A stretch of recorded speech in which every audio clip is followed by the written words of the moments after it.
আপনারা জানেন যে আজকে কি উদ্দেশ্যে আমাদের শান্তি ও সম্প্রীতি সভা। তো শান্তি ও সম্প্রীতি এই মুহূর্তে যে আমাদের কেন প্রয়োজন, যে ভারতবর্ষের যে বর্তমান সিচুয়েশন, সে পরিস্থিতি, সেই দিক থেকে লক্ষ্য করে সংখ্যালঘুদের যে বর্তমান পরিস্থিতি, সেই দিকে লক্ষ্য করে আমাদের পক্ষ থেকে আমরা চেষ্টা করছি যতটা সম্ভব সম্প্রীতি বজায় রাখা। যদিও এর আগের একজন বক্তা ভাই বলে গেছেন, আমার মনে আছে যে রুটির দুই পেট সেক লাগা ভালোই হয়, যদিও কথাটা ঠিক, কিন্তু দেশটা যেহেতু ধর্মনিরপেক্ষ, কিন্তু যতদিন কেন্দ্রে এই সরকারটা আছে ততদিন কিন্তু ওরা ওদের মতো করে এক না এক তন্ত্রপনা চালিয়ে গিয়ে এখন আমাদের দেওয়ালে পেট থেকে গিয়ে সম্প্রীতিটা আমাদেরকে দেখাতে হতে বেশি, আর দেখাতে হবে আমি মনে করি। কেন আমরা দেখছি, লক্ষ্য করছি যে 125 বছর ধরে আরএসএস, বিশ্ব হিন্দু পরিষদ সহ এইরকম প্রায় 30 খানা হিন্দুত্ববাদী সংগঠন তারা চেষ্টা করছে এবং চালিয়ে যাচ্ছে অবিরত যে দেশটা হিন্দু রাষ্ট্র হোক এবং ম্যাক্সিমাম হিন্দু ওদের কথা শুনুক। কিন্তু আলহামদুলিল্লাহ ভারতের অধিকাংশ হিন্দু তারা ধর্মনিরপেক্ষ এবং তারা কিন্তু এই উগ্র হিন্দুত্ববাদ চায় না। এই বেশির অংশ হিন্দুদেরকে আমাদেরকে তাদের কাছে পৌঁছাতে হবে, তাদেরকে টেনে নিতে হবে। তারাও এই ধরনের ধর্মান্ধতা চায় না, মব লিঞ্চিং চায় না। তার জন্য সম্প্রীতির পথটা আমাদেরকে বেছে করে দেখাতে হবে। সেই জন্য আমরা সম্প্রীতি দেখিয়ে আমরা কাজ করে যাচ্ছি, আগামীতে যাব। এই একটা দিক আজকের যে মূল ছিল। আর 2 নম্বর কথা হচ্ছে সংগঠন। আজকে আমরা সংগঠন আমরা কেন করব? আচ্ছা আপনাদের ওটা আসেনি ওনারা?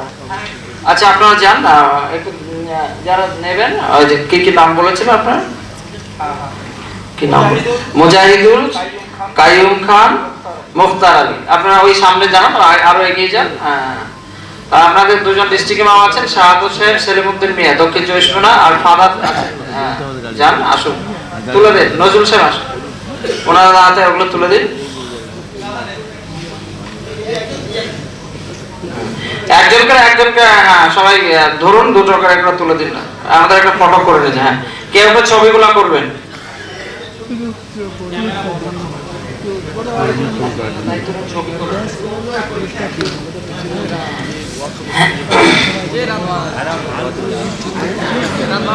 আর একটা দিয়ে দেন।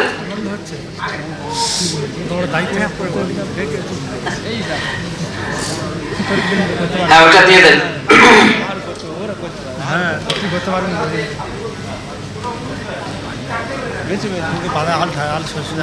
আলহামদুলিল্লাহ, এই যে সুন্দর একটা উদ্যোগ, এটা আল্লাহ তাআলা বরকত দিবেন।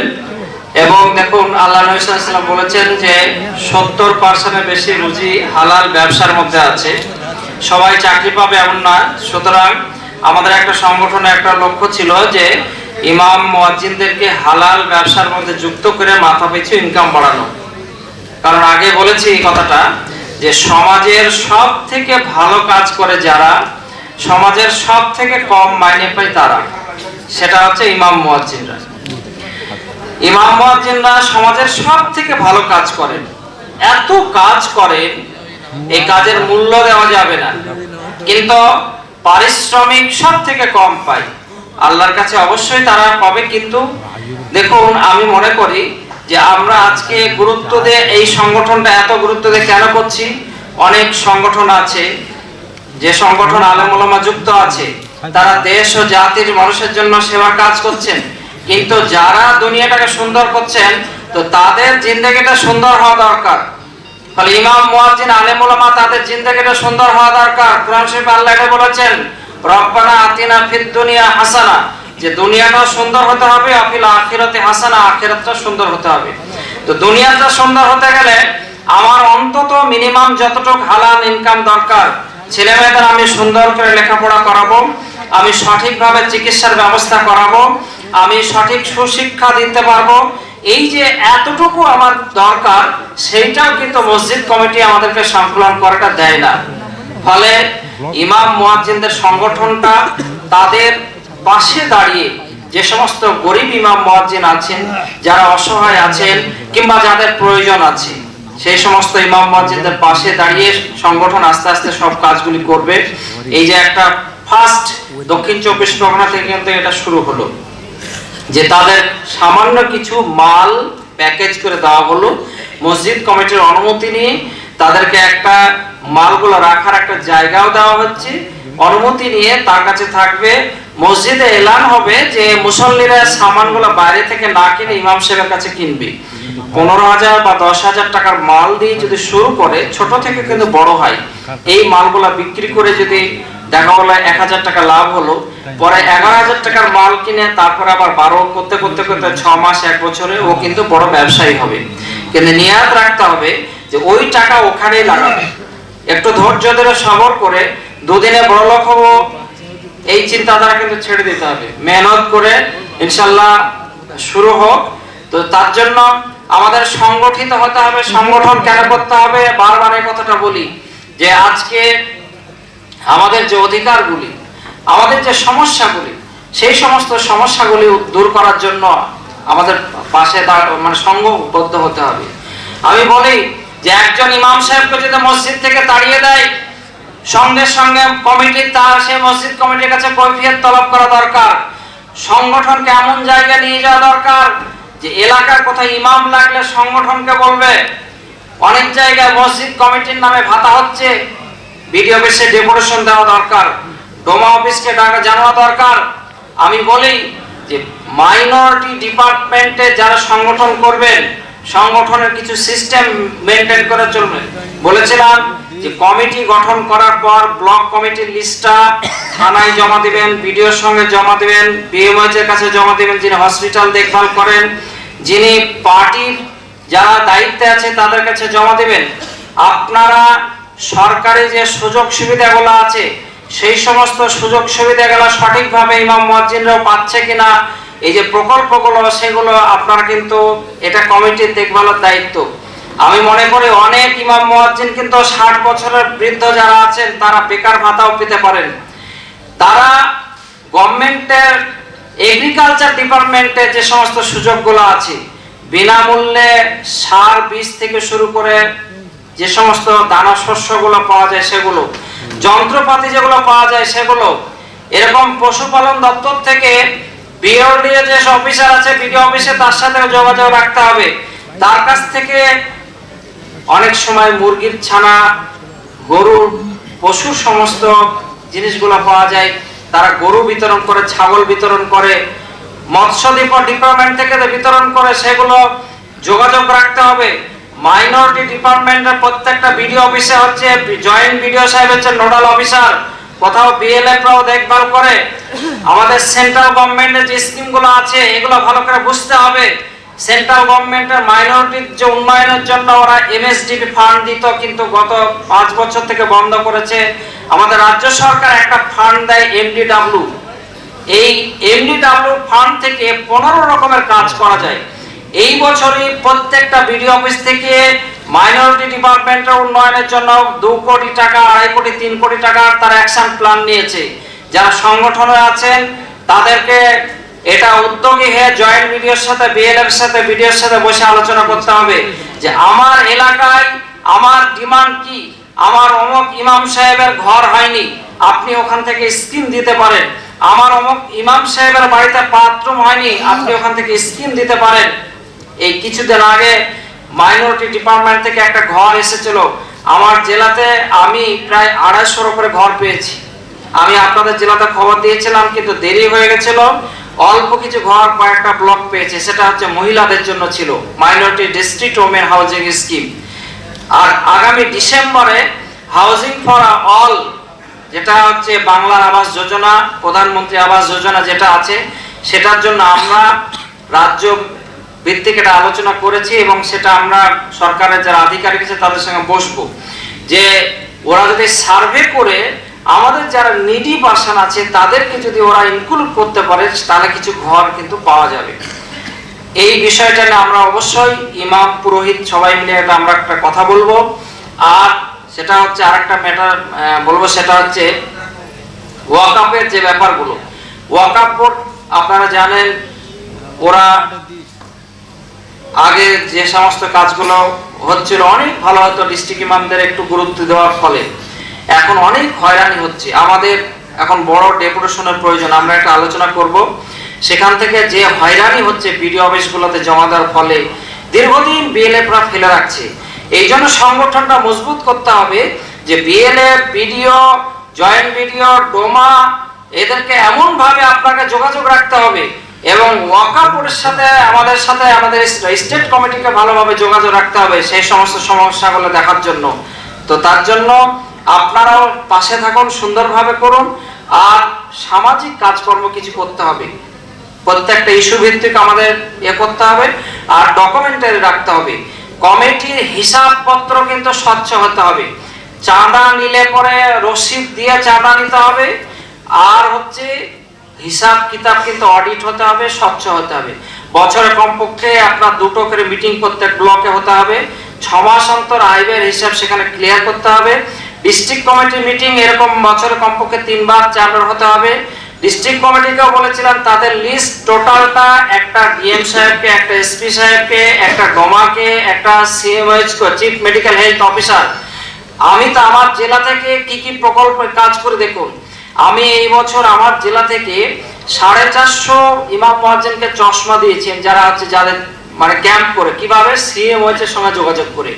ডিস্ট্রিক্ট মেডিকেল হেলথ অফিসার যিনি ডেপুটি 2 যিনি এখানেও যোগাযোগ করবেন, তিনি দায়িত্বে থাকেন ওই চশমা দেওয়ার দায়িত্বে। আমি ওনাকে বলেছিলাম যে আমি ক্যাম্প করব, আমাকে চশমা দিতে হবে, যাদের চোখের সমস্যা রেখে দেবে ওরাই চশমা দিবে। এইরকম ভাবে আপনারা যোগাযোগ করুন। এইরকম ভাবে আপনার এডিএম ডি যিনি আছেন ডেভেলপমেন্ট দেখে, যিনি মাইনরিটি ফাইল দেখেন, ডিস্ট্রিক্ট কমিটিকে বলবো তার সঙ্গে বসে মাইনরিটি সেকশন থেকে যে সমস্ত এগুলো আছে ওনাকে বলতে হবে। যেমন আমরা বলি এমএনবি প্রকল্প আছে, এমএনবি থেকে যত খারিজি মাদ্রাসা আছে সমস্ত খারিজি মাদ্রাসায় আপনার হচ্ছে সোলার লাইট যেগুলো সেগুলো এমএনবি প্রকল্প থেকে আমি আমার জেলা অনেক করিয়ে দিয়েছি। স্যানিটেশন মানে হচ্ছে আপনার জল অর্থাৎ সজল ধারা, সজল ধারা হচ্ছে আপনার বিশুদ্ধ পানির জন্য ওদের একটা গভর্নমেন্টের স্কিম আছে। আপনার প্রতিষ্ঠানে ওরা প্রায় 7 লক্ষ 8 লক্ষ টাকা দিয়ে সুন্দর করে সোলার সিস্টেমে ওটা করে দেবে।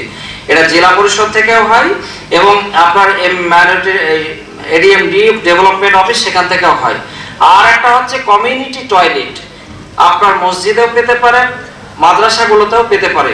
আপনি জেলা পরিষদের সভাধিপতি ওই জন্য আজকে ডাকতে বলেছিলাম, ওনার সামনে স্কিমগুলো আমি বলতাম, আপনারা ইমিডিয়েটলি ওটা টিম করে একটু হরকত দিলে বরকত হবে, ইনশাআল্লাহ অনেক কিছু কাজ করা যাবে। আমি তো বলি যে গভর্নমেন্টের স্কিমগুলোকে সঠিকভাবে আগে জেনে নিতে হবে। কতগুলো দপ্তর আছে, এই 36টা দপ্তর সম্পর্কে আমরা যদি জেনে আর তাদের সাথে যদি যোগাযোগ রাখি আমরা অনেক উপকৃত হতে পারবো, আমরা তার পাশে দাঁড়াতে পারবো।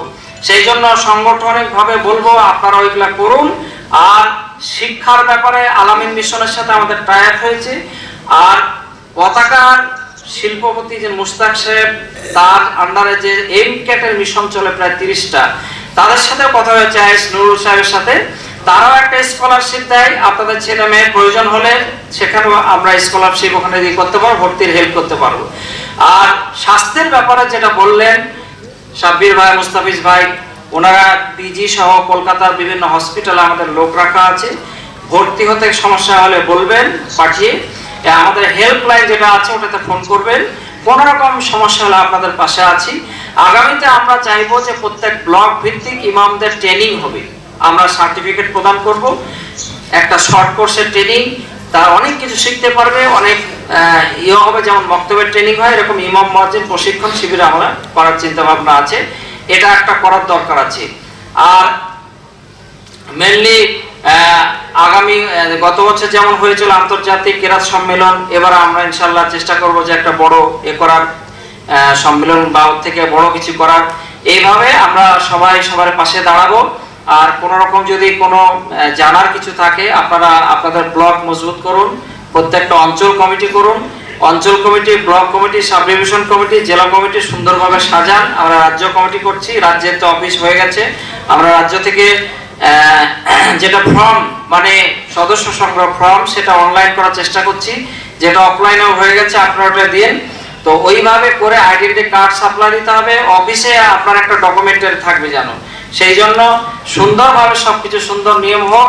আমরা সরকারের কাছে থেকে আবেদন করব, তার সাথে সাথে প্রয়োজনে ইস্যু ভিত্তিক মুসলমানদের সমস্যাগুলো আমাদেরকে দাঁড়াতে, যেমন ওয়াকফের এখন অ্যামেন্ডমেন্ট বিল যেটা আসছে, ওয়াকফ সংশোধনী, আপনারা জানেন যে কেন্দ্রের সরকার ওরা এইটা অ্যামেন্ডমেন্ট করে ওয়াকফের সিও গায়ের মুসলিম করতে চাইছে, এবং হচ্ছে ওয়াকফের টোটাল প্রপার্টিতে এসডিও বিডিও ডিএম এ দখলন্দাজি করতে চাইছে।